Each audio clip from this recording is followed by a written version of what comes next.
ტერმინი утопია პირველად თომას მორმა გამოიყენა და განმარტა როგორც ადგილი, რომელიც არ არსებობს, მაგრამ უნდა იყოს.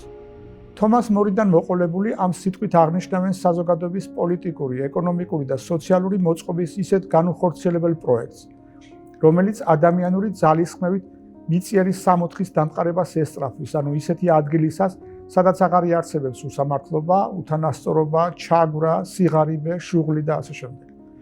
утопია განუხორციელებელია, რადგან წმინდა იოანე კრონშტადტელის სიტყვებით ის აღნიშნავს ადგილს, სადაც ცოდვა არ არსებობს. მაშინ, როდესაც ცოდვა ის რეალობაა, რომელიც მთელ ადამიანურ ყოფას განაპირობებს.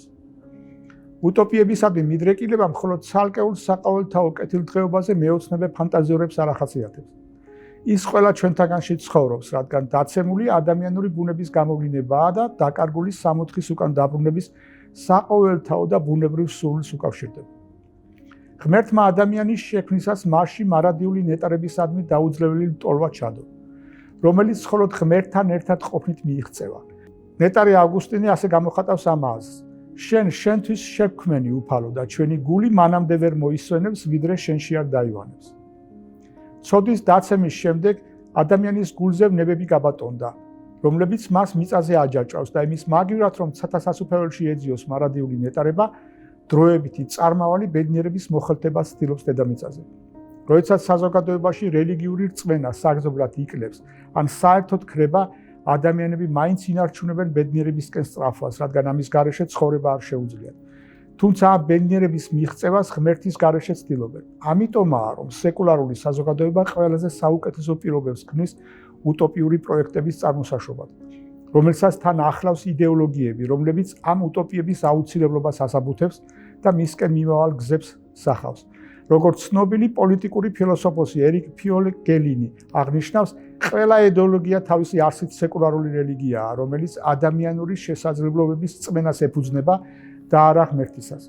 утопიური იდეოლოგიური პროექტების წარუმატებლობა იმითაა გამოწვეული, რომ უსამართლობის, უთანასწორობის, ჩაგვრის, ომების და სხვა ბოროტების რეალური მიზეზი ადამიანის გულში გაბატონებული ვნებებია.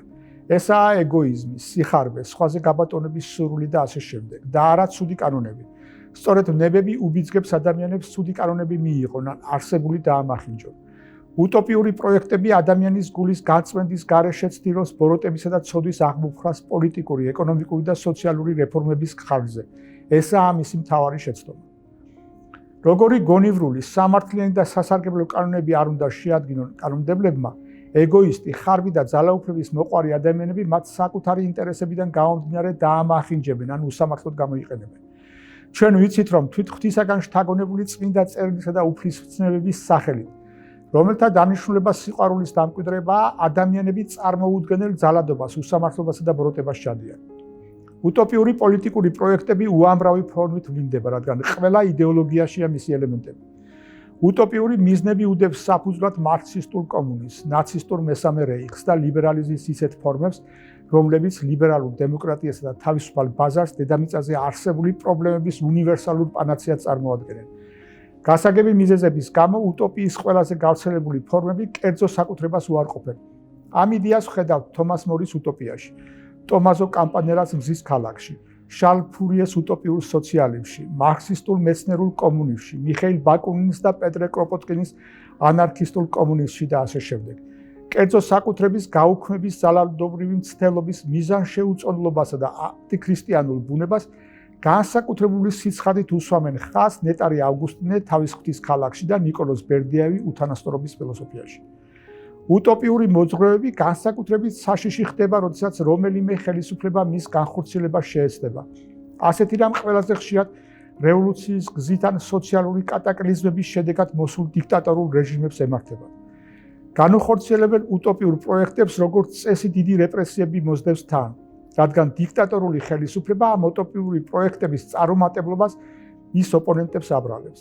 როგორც ვლადიმერ სალავიოვი აღნიშნავს, დედამიწაზე სამოთხის დამყარების ყველა მცდელობას სინამდვილეში ჯოჯოხეთი მოაქვს. ქრისტიანობა აქცენტს ადამიანური ბუნების დაცემულებაზე აკეთებს და ღვთის ნების წინააღმდეგ მიმავალი ადამიანური ძალისხმების აბავოებას უსვამს ხაზს. ამიტომ ის утопიური ტენდენციების ყველაზე საუკეთესო ანტიდოტია. სწორედ ამიტომ დევნიან დიქტატორები ძალიან ხშირად ქრისტიანულ ეკლესიას. მხოლოდ ქრისტიანული ფასეულობების ერთგულ საზოგადოებას შეუძლია თავიდან აიცილოს რისკები, რომლებიც დაცემული ადამიანური ბუნებისთვის მიმზიდველი უტოპიური იდეოლოგიებით გადაცებას მიაქვს.